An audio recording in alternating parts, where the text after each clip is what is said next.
అండి. గుండె నిండా గుడి గంటలు టుడే ఎపిసోడ్ ఏం జరిగిందో చూద్దామా. మన చింతామణిని క్లాస్ నేర్చుకోవడానికి రమ్మనంటుంది మన ప్రభావతి. అయినా సరే తను ఏమంటుందంటే, నాకు ఇప్పుడు మూడ్ లేదండి, ఇప్పుడు నేను కొత్త స్టెప్స్ నేర్చుకోవాలనుకోవట్లేదు. ఏమైందండి, ఎందుకు అలా ఉన్నారు? ఎందుకైతే ఏముందిరండి, మీరు క్లాసులు చెప్పుకోండి, మీరే మీ ఇంట్లో గొప్పగా మాట్లాడతారని అనుకున్నాను. కానీ అంతంతకీ మీ కోడలు ఎదిగిపోతుంది తప్ప మీరు చేసింది ఏమీ కనిపించట్లేదు అని అంటే, మీరు అంతకన్నా ఎక్కువగా మాట్లాడకండి. ఏం చెయ్యాలో నాకు బాగా తెలుసున్న వాళ్ళైతే ఈ పాటికే చేసేవారు కదా అని అంటూ మన చింతామణి ప్రభావతిని రెచ్చగొడుతుందన్న విషయం మన కామాక్షి పిన్నికి కూడా అర్థమవుతుంది.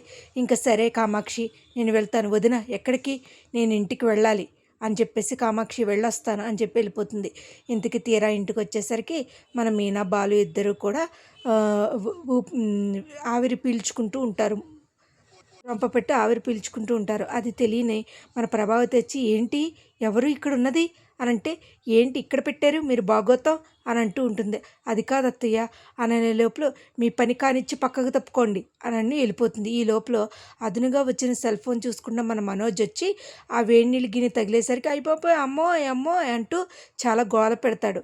ఎరే ఇక్కడ కూర్చున్నారేంటి అని అనేసరికి ఈ లోపల మన రోహిణి కూడా వచ్చి, ఏంటి అలా ఒరే కుక్కలు చింపిన బట్టలోడా, నీకు అర్థమవుతుందా? మాకు రూమ్ ఎక్కడదరా, మా రూమే ఇది, మా భోజనమే ఇది అని అనేసరికి, ఏంటి అవును నిజమే కదా శృతి అంటుంది. వాళ్ళకి గది ఎక్కడిది? గది లేనప్పుడు ఇక్కడే కూర్చుంటారు, ఇక్కడే చేసుకుంటారు, ఇది కరెక్టే కదా. మీకేమన్నా సన్నీళ్ళు పట్టుకురానా?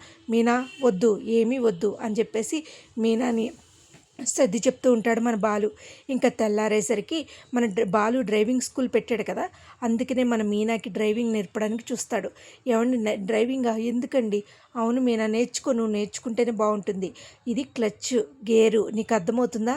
నువ్వు ఎప్పుడైనా ఆచితూచి వెయ్యాలి, అంతేగాని నీకు నచ్చినట్టుగా నువ్వు నడపకూడదు మీనా అని అనేసరికి, సరేనండి మీరు చెప్పినట్టే చేస్తాను అని అంటుంది. ఇంకా మన రవి దగ్గరికి మన శృతి వచ్చేసింది కదా. రవి చెప్తూ ఉంటాడు, ఈ పలానా ఆర్డరు పలానా టేబుల్ దగ్గరికి వెళ్ళాలి అని చెప్తాడు.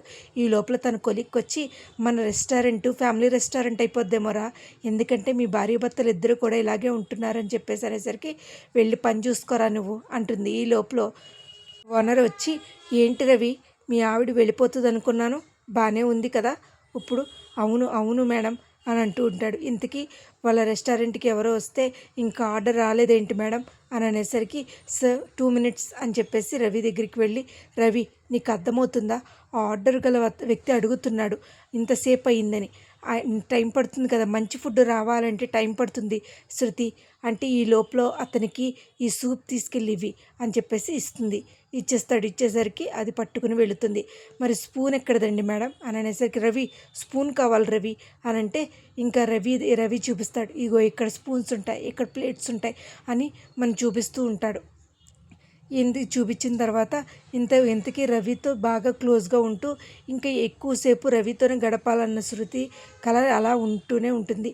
ఇంతకీ ఓనర్ వచ్చి మాట్లాడుతుంది, చాలా బాగా చేస్తున్నావు, ఉంటావు అనుకోలేదు, వెళ్ళిపోతావు అనుకున్నాను నేను, అంటే రవి కోసం ఏదైనా చేస్తాను నేను అని చెప్పి మన శృతి చెప్తుంది. ఇంకా ఇంటికే చూసేసరికి అందరూ ఇంటికే వచ్చేద్దామని అనుకుంటారు. ఇంతకీ తీరా మన బాలు ఒకటి చిక్కుతుంది.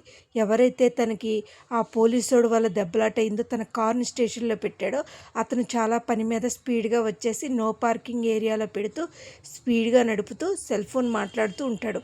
అదంతా రికార్డ్ చేసిన మన బాలు రికార్డ్ చేసి వాడి బండికి సీజ్ చేస్తాడు. సీజ్ చేసేసి బయటకు వచ్చి ఉంటాడు. ఎవడ్రా నా బండికి సీజ్ చేసింది అని అంటూ వస్తాడు. ఓ నేనే అని చెప్పేసి అనేసరికి, నీకైతే రూల్స్ లేవు, మాకైతే రూల్స్ ఉంటాయా? నో పార్కింగ్ ఏరియాలో అంటే నేను పని మీద వెళుతున్నాను, అర్జెంట్ పని మీద వెళుతున్నాను అంటే, ఆ రోజు కూడా ఒక తండ్రి ఒక తల్లి ఒక కొడుకు వేదన చెప్తూ ఉంటే నువ్వు విన్నావా?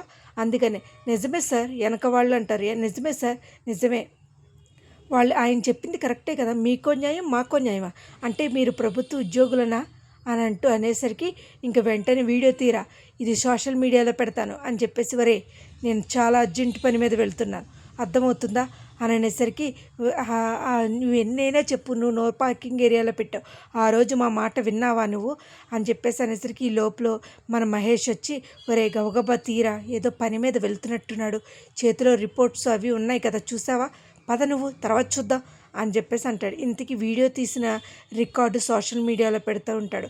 సోషల్ మీడియాలో పెట్టేసరికి ఈ విషయం వాళ్ళ సార్ కూడా ఎస్ఐకి కూడా తెలిసిపోతుంది. ఇంక వెంటనే కూడా ఏం చేయాలో తెలియదు. మరి రేపటి ఎపిసోడ్లో ఏం జరుగుద్దో చూద్దాం. ఇప్పటికైతే ఇక్కడికైతే మటుకి ఇలా చేశాడండి. వెంటనే కూడా మన కామాక్షి పిన్ని రంగబాబాయ్ వస్తారు. వస్తారు. ఇందరూ వచ్చి ఒరే ఏంట్రా రంగా ఇలా వచ్చావు అంటూ మన సత్యం గారు ప్రభావతి అడుగుతారు. అన్నయ్య గారు ఏంటి ఇలా వచ్చారు అంటే, పెళ్లి పనులు కదమ్మా, ఫస్ట్గా మీకే ఇద్దామని.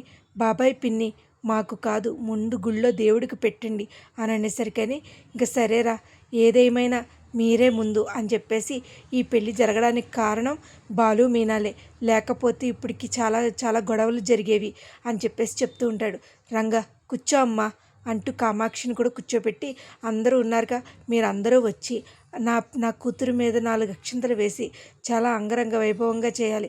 అదేంటి బాబాయ్ పిన్ని వస్తాం మామ, అలా ఎందుకు అనుకుంటున్నాం, మేము కంపల్సరీ వస్తాం అని చెప్పేసి ఇవాళ ఇలా పెళ్ళి జరుగుతుందంటే బాలు మీనా వల్లే అని చెప్పేసి అంటే, ఏముందిలే అన్నయ్య గారు వీళ్ళ చేసేదేముంది అంటూ చాలా వెటకారంగా మాట్లాడుతుంది మన ప్రభావతి. వాళ్ళ ఎపిసోడ్ అయితే ఇదేనండి. మరి రేపటి ఎపిసోడ్లో ఏం జరుగుతుందో చూద్దాం.